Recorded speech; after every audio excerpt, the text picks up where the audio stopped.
Semalam ada satu kenyataan dan artikel daripada Malaysia Kini. Artikel tentang Pimpinan Agong UMNO menentukan hala tuju dalam kerajaan perpaduan. Dia letak gambar babi betul.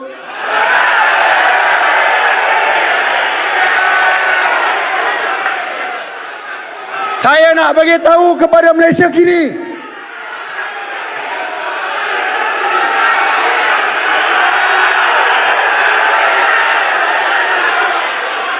saya Pergerakan Pemuda beri kamu tempoh 24 jam.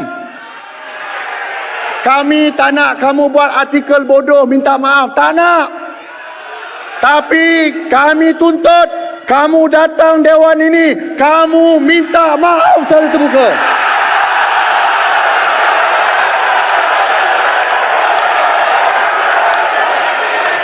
Dan kalau kamu tak datang,